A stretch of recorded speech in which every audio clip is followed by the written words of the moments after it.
Good evening and welcome. This is our very first ever live stream.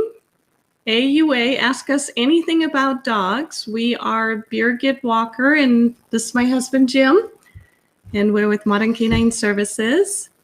If you don't know much about us, we are dog trainers in the Phoenix area, and we are also canine travel experts. We wrote a book about traveling with dogs called Keep Your Paws on the Road. So ask us your questions about dog travel, about dog training, or any products that are great for traveling with pets. We have a YouTube channel called Modern Canine Vlog, and we share a lot of dog training tips. We have product reviews, and we share our dog-friendly adventures. And maybe you know us from our Facebook group, Arizona Dog Friendly. There's Corgly. Hi, Corgly. Thank you for joining us. Welcome. So I see there's already a question. So I don't know, do we already want to jump in? We already got questions coming in. So Corgly is asking, how do you stop a herding dog from herding or chasing our cats? That's awesome. Gracie is chasing your cats, really? Yeah, girl. All right, I'll let that go to Jim. Well, hello, good evening. What you'll do is you'll set up a teachable moment. And teachable moment is when you're focused on what you want to fix and not when it happens. Because when she's chasing the cat, it's a little too late. So what you do is you just put a leash on your dog and get into a situation, not a dangerous situation, just a situation where she'll normally herd the cats. And what'll happen is she'll start to go after the cats, and you're going to walk away from the cat. Now the leash will get to the end the leash will get to the end, and she'll have to follow you. So the concentration on herding your cat will go away because now she's got to go towards you. Does that make sense? You're just breaking the concentration on that. And then when she turns away from the cat, then you're going to tell her this is a good dog and this is the behavior you're looking for. But the leash and collar is kind of really a good thing because it just gives you that control instead of chasing them down the hallway and going, don't do that. Yeah, so a lot of people are oftentimes surprised to hear us say that you should be using a leash in your home. However, the leash is what Jim is calling that controlled environment where you are making sure that it can't get out of control. And, you know, when we used to have cats and we would get our dogs used to the cats, what we would do is allow the cats to be up on something, maybe the back of the couch, or one of us would hold the cat, and if the cat allows it, just have it in the lap and you reassure the cat. And then the dog, if we introduce the dog to the cat, would be on the leash, and then we would slowly just have the dog get close to the cat and see if they can just interact by sniffing. And the main thing there also is you don't want to scare the cat. So you're trying to keep the energy really quiet. So as the dog and the cat are interchanging, now you're saying herding, so they're probably buddies. They just want to chase them around a little bit or something like that. But you want to keep that energy quiet because if Grace gets excited, which the tail will go up and she'll go, hey, cat running, I've got to go after it. That's what you're trying to calm down. And that's what the leash is for, because when she wants to dart after the cat, you're able to say, no, I don't think so. You don't want to do that. Hang out with me. And what'll happen is she'll chill with you. Like my wife is saying, you're sitting on the couch, you're sitting on a chair. We'll have one cat on one person and the other person will have the dog.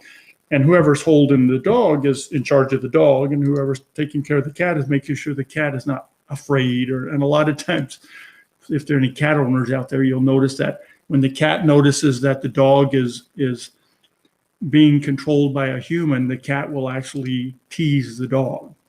But it really doesn't matter what the cat does. The dog is not able to chase the cat. Hope that answers it. Yeah, they aren't scared. Yeah, and it's hurting, and they understand that.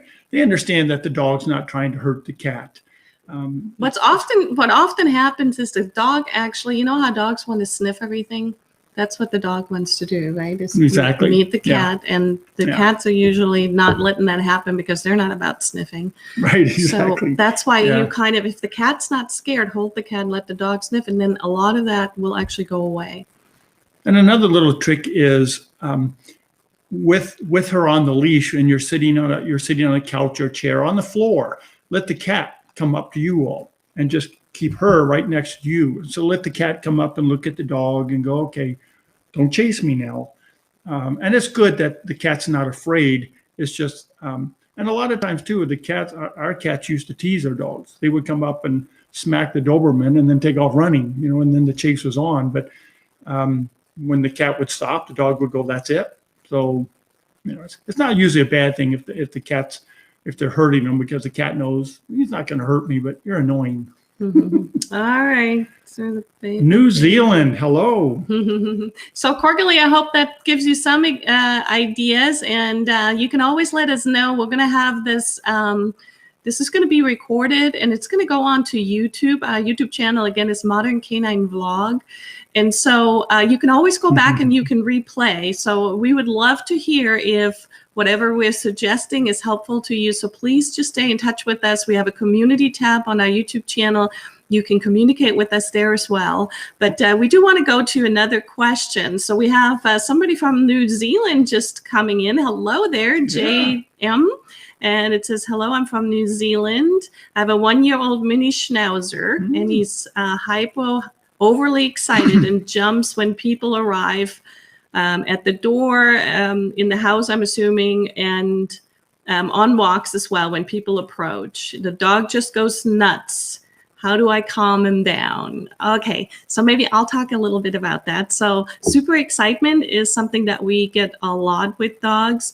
And it's, again, we always talk about when it's about training the dog, you want to set yourself up for success. That means you are setting up the training situation. Don't try to take on these tough situations when you're already in the heat of the moment, when life is going and you're just welcoming people into your house. The best thing then is to just, again, have the dog on the leash, or maybe even put the dog away until you're able to you welcome the people into your home. And then again, take control of the situation by having your dog on the leash. Put the dog next to you. So even if you have to shorten the leash enough to where the dog is either by your side or behind you, and keep the dog in a calm state. If the dog can't calm down, then what you need to do is just remove them from the situation. Because what happens is a lot of times when people come in, we have a lot of energy, right? Everybody's coming in, we're greeting each other. Hello, how are you? I haven't seen you forever. So all this excitement is getting the dog even more excited. So what we want to do is bring the dog in when all of the greeting excitement is over, and everybody's sitting down, everybody's nice and calm. That's when you want to bring in your dog. That's when you let the dog slowly walk up to people. Again, if the dog gets super excited, then just kind of sit down with the dog in a chair, just have the dog on the leash until the dog actually calms down. And when the dog is calm, that's when you go back to meeting people. It's all about showing the dog what it is that you want. Whenever we do behavior, we want to model the behavior that we want. So it's very important that you stay calm and just model that calmness for your dog. And it's cool that Coco is greeting people, because there's some dogs that won't greet people and they're afraid, like one of our dogs. So when she just wants to say hi, and it's really, really cool. And sometimes if you have multiple people in the house, you can have, like a lot of times we'll recommend the children take the dog into another room until all the people come in and the hugs are exchanged and all that good stuff. And then let the person with the dog just come in and go sit down somewhere. Let the dog go, hey, I'm so happy to see you. And then as the energy goes down, you'll notice that the jumping will stop and goes, okay, I'm bored that they're here. And then the energy goes down, and then you can walk up to the people, and Coco will just say, yeah, they're here. I'm not so excited anymore. But the leash is a wonderful thing because it just gives you that control. not allowing them to jump on it. But it's a small dog, which is cute because I let my Jack Russell jump. Yeah, and the other thing too is when it comes to controlling the situation, set it up for you when you're ready. So maybe not when you're wanting to entertain people, but rather just ask the neighbor to come over on a Sunday afternoon when you have 30 minutes to train your dog, and just ask them to come over, knock on the door, and go through the steps and make sure that you can do this before you have the family gathering, and then it's totally out of control. And sometimes you can practice too. We get clients just to go ring the doorbell. Sometimes that gets them all excited. You ring the doorbell and nothing happens. You ring the doorbell and nothing happens. And you ring the doorbell and he goes, okay, yeah, big deal. But you're welcome. I hope that helps. And that's cute that she likes to jump and kiss people. Yeah, but not everybody's up for that. I know. And that's kind of almost like another lesson, but it will subside a little bit if you make her calm down. We always like to say 4 feet on the ground. Yeah, and we've got a couple of YouTube videos on that too, because you might have the same thing that when you all get home, she might jump and get annoying. So he says he was going to annoy his neighbor first. That's really cool, because when people can help, they enjoy that. I mean, if you ask them to help train your dog, they go, okay, that's cool. But yeah. Yeah. Cool. And like Jim was saying, mcs.dog, we do have we do have a website, and you can go directly to YouTube to Modern Canine Vlog, and we do have some videos on how to greet people without jumping. Exactly. And calm your excited dog. Yeah. It's cool stuff, good stuff, but that's cool. And you're welcome.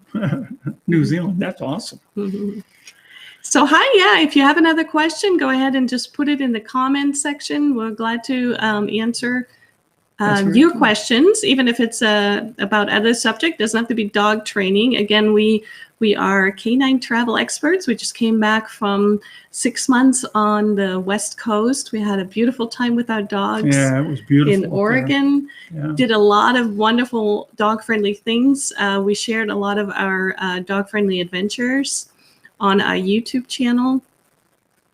Yeah, Oregon was really, really amazing. The beaches up there are pretty much off leash, and it's really, obviously in Arizona we don't have a lot of beaches, but it's really cool when you can take your dog there and take them off the leash, and they just run around with other dogs. It's really cool, and the weather was really nice in the summer too. So yeah, it's pretty cool. So how does everything sound? Do we sound all right? Am I too loud? Video look okay? I don't see a thumbs up. Oh, I see that. All right, so I have a question here from Victoria. She says, how can I stop my girl from barking at dogs, gecko lizards, and other animals on TV? That's cute. That's very cute. It says, when my baby nephew comes over, how can I keep my girl from trying to nip at him? So, Victoria, what type of dog do you have? It says he likes to sniff. Okay. And probably the nipping is more than likely, dogs will do that with other dogs. And what happens is they treat humans as the same as a dog. So they go up and they say hi, they'll bite and jump and stuff like that. So usually the nipping is just being an annoying puppy or something like that. It's still not allowed though, because what we teach is that dogs should treat dogs like dogs, and people, Jack, hey, I got one of them. She's a sweetheart. And dogs, we teach dogs to treat people like people, meaning the 4 feet on the ground, no teeth. They're not allowed to bite the human hand at all, whether it's even if it's for play. And there's exceptions if you have children type of thing. But that way, when you have children come over, the habit is already formed. So if your dog is not allowed to nip on you or jump on you, when people come over or children, the habit is still formed, so they don't nip or jump on the child. Again, that's going to be a teachable moment where you'll need to put the leash on. What's her name? You'll need to put the leash on her again when the people come over. The leash will usually just keep them. As soon as you put the leash on, that'll induce a calmness, because what it does is it takes that energy that the Jacks have, and we have one sleeping over in the couch here, so we understand. It takes that energy away and it redirects it towards you. It just lets her know that you're in charge now and she's not in charge. And then if she can chill, if you sit on a couch or hang out with the people, putting the leash on will usually calm them down. If the energy goes up, then you'll have to separate her distance-wise from where the human is, where the little child is, and where she just can't reach them. So when she's at the end of the leash, the 6-foot leash, for instance, she's jumping on the 6-foot leash. At least she's not contacting the people. Eventually, it'll get boring. The situation will get boring, and she'll just start sniffing around, going, "Let's do something else." So one of the questions I also had for Victoria is, you said the dog, the Jack Russell, actually barks at the animals on TV. Did I understand it correctly? So it wasn't in real life, but on TV. Is that right? So, it's interesting to me because not all dogs actually can see the TV. Some of them don't really care about it, and others are really into it. So I'm always so interested when I hear that the dog is so reactive to things on TV. But there again, I know we sound like a broken record. It's about putting the leash on the dog. So let's say you're watching TV in the evening and there's going to be, Discovery or Cesar Millan's going to be on, and put the leash on the dog. And when the dog barks, you just have to redirect. It's just basic behavior modification. Means whenever a dog is showing us behavior that we don't want, we want to have a way to interrupt the behavior and then show the dog what behavior we do want. So we praise the behavior we want. So when the dog is not barking, we say, "Good girl, you're doing a good job." And then when the dog is barking, then we want to remove the attention, because any type of attention is praising the dog, and maybe a short tug on the leash or a no. Some people use a sound like Cesar Millan does, but so whatever works for you. I don't know what you're using as a pattern interrupt, but that's what you want to be using to get the dog refocused on you, away from what it's barking at, and then let him know. Then when he's calm, good dog. Hope that helps. So the sound is good. Thank you very much for that. And Bubber, I see you there. Hello. Aggression is really a tough thing, and I'm going to cover. What's the question? Any way to deal with the dog aggression. My older small dog and younger 5-year-old dog have taken to dislike to each other. The first thing to look at is there's usually a trigger. It can be food. It can be, I can't see the other one, and most of the time it's jealousy. Another person. There's something that gets them not to like each other, and it's usually territorial. Now, it doesn't have to be, but most of the time it's a territorial thing, like a toy, a spot. If someone is, for instance, if I'm scratching the dog and the other dog comes up and says, "Well, that's my mom," or "That's my dad," get away. Jealousy is a big one. The main thing to do is find out what that trigger is. The trigger is, when you find out the trigger, you can kind of separate it. For instance, if it's food, when you find that trigger, but the main thing to do is separate them. And when they break it up, you might be able to, and it really depends. You said a smaller dog, so that's good. And I hope they're both small, not one giant one and one little one. But what you probably have to do is verbally get involved. Okay, so when they start to look at each other, when they start to get that, and you've probably seen it before they get into it, they're looking at each other. They're looking like this, and the ear might go up with the tail. That's where the human has to get involved and say, "Stop it." Okay, so what you're looking for is you're looking for the two dogs to look at you. Okay, when they're looking at each other, you have to interrupt that. You have to get them to look at you and not each other. But the first thing to do is to find out what sets it off. Is it usually a proximity to a person or a thing or something like that? But be careful, okay? And I don't know how severe it is. I'll talk to you later about that. But if they're really fighting, they get into a dog fight, don't get hurt, okay?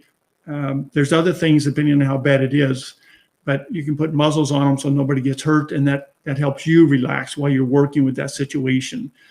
Especially when they're in the household, it's kind of a tough situation, because if it's a fight over food or something like that, somebody can get hurt, including your dog. So try that. I'll talk to you later about that, but that's it's a tough thing. Aggression's a tough thing. Well, muzzles are always a good idea too, though, so that the dogs can't hurt each other. So, a lot of times when you do get these dog fights and the vet bills come on in. Yeah. So, having a muzzle makes it so that the dogs can't seriously harm each other. They might still bump into each other and try to body slap. Yeah. But, yeah. And, we do, when we teach protection dogs, muzzles are a good thing. The dog doesn't realize that they think they're doing the damage, but when we're working with aggressive dogs, the first one is bigger. Okay. Yeah. When we're working with aggressive dogs, the first thing we do is make sure that the humans and the dogs are safe. So before we do any training, a muzzle goes on it. And you can get, I would probably put a muzzle on the big one just for obvious reasons, but they make muzzles that are all leather that they can't hurt each other. And then you can start working on that, but you'll probably need to verbally get involved in that, but just start noticing the trigger, what starts it, because if they're still under the house, but something starts it. And then when you see that, you get involved, you get verbally and say, cut it out or whatever. When you see them walk away like that, look at you, good dogs, because it's just that unwanted behavior that's not really allowed at all. Having another dog going after another dog, there's really no reason for that at all. No. So one of the things that, like I mentioned before, we may sound like a broken record, but having control over your dog will oftentimes help you in these difficult situations. And so we always like to take people back to the beginnings of leash training. So in a lot of situations where we go into people's homes and we help them with behavior issues, we oftentimes have to go all the way back to teaching them to walk with their dogs on the leash, because what we find over and over is that there is actually little control on the leash. So if you go to our channel, you find that the videos that are on leash walking are the ones that are under high demand, because there's so many people that the dog pulls on the leash or doesn't listen to them. So, that's always going to be the first thing that we're going to say is go back to your basic obedience and teach the dog that when the leash is on, he has to listen to you, because then when these situations happen, you can step in, you can take control with the leash, and that will help you so much in any situation that you're going to encounter. Yeah, and you're welcome. I hope that helps. And join the Facebook group or something like that. We can continue working on that, because aggression's a tough thing, and you don't want anybody to get hurt. You don't want the little one to get hurt or anything like that. So, let us know how that works. But your leash is your friend, But anyway, that's really cool stuff. So it was interesting because we're making these YouTube videos and we're putting them on obviously YouTube, and it's about training advice. And these will be really good because when you ask these questions, I'll just think, hey, let's go do another video, maybe to explain a big dog and a little dog instead of, my protection dog or something like that. So it's pretty cool. So no, Victoria, we're not going to get tired of you. I love that you have questions. So Victoria has another question. She says that her dog Duke is good on the leash until there are distractions, and she uses treats to redirect or take the focus away from the distractions, but she doesn't always catch it in time to keep him busy. Is she doing it right is her question, and what else can she do? Well, that's a really good start. Nothing wrong with that at all. What we usually say with distractions is distance and movement are your friends. So back to that teachable moment, when you're going out for a walk, your mindset is, okay, let's go for a walk. And then all of a sudden squirrel, right? So a good thing to do, exactly like me, what's that over there? But a good thing to do is we have clients in neighborhoods. Sometimes we'll meet them in a park and we'll walk by a particular distraction, a dog behind a fence or a neighbor that has a cat or something. And we start at about 50 feet maybe. And we'll see what the dog does at 50 feet. And if the dog gets distracted, we add 25 feet to it, or we walk away from the distraction. And you'll notice a distance between the distraction, the cat, and where you are. And you'll notice a distance between where the dog just says, yeah, there's a cat 5 miles away, I don't care. And then there's a distance where we're like, whoa, cat. So when you see when you see your dog focus on that distraction, don't get any closer to it. Walk away from it, add the distance, keep that distance or further, because as the distance goes along, oh, the cat's really far away, so I'm going to get bored. Because it's really tough when you cross on a sidewalk and there's another dog. You're two centimeters close, and there's not a lot you can do. Just kind of hold on for your dear life. So distance is your friend when you see that distraction. And the other one is movement. Keep moving. Because what happens on the other hand of the human is the human starts to panic. They start to worry. Tense up. Yeah. They tense up, and that's it's a behavior thing to the dog. That's how they survive. So when you see that distraction and your mind is going, oh boy, here it comes, you're already reeling up on that leash. You might not even know it, but you might start out with 4 feet. And when you see that cat, you're starting to do this, and you're starting to lift your hands up, and you're starting to go, oh gosh. What that does is it tells your dog, what is going on here? This person's worried, so I must be worried. So if you add distance, and you'll catch yourself too, if you'll see the cat or the person 15 miles away and you won't care. So you're like this, but as they get closer, you start to do this, and the dog starts to do that. So distance is your friend. Add the distance. Go across the street if you have to. It's okay. And practice that. Figure out where that spot is, and then don't get any closer until you can get that under control. Hope that helps a little bit. Mm-hmm. And we do, Victoria, we do have a great video that is under advanced obedience in our playlist that talks about distractions and how to use distractions to get your dog further in training. And it is really good, again, to have the mindset and find the distractions rather than let the distractions find you. Yeah, so that way you are prepared and you're ready to do it. And so hopefully that's helpful to you. We are almost at the end. We're going to go a half hour today, so it's almost time to get to say goodbye. If you have another question, go ahead and put that in the chat. We have probably time for one more if anybody's out there that needs more advice. But we would love to see you again. We're hoping to do this in 2 weeks, again on Tuesday night at 7 p.m. And we're going to put it out there on Facebook and YouTube to let you know when it's scheduled. It's a lot of fun. We're really new at this, so hopefully you enjoyed it. And for those of you who had some questions, we would just love to hear if any of what we gave you was helpful. So go over to our community tab on the YouTube channel. Let us know how things worked out. Again, we are going to have this video posted on our YouTube channel. It's going to be recorded, so you can go back to it. And we just hope you have a great Tuesday night. Anything else you want to say? I could go back to the last one because I still had something else to say. Do we have time?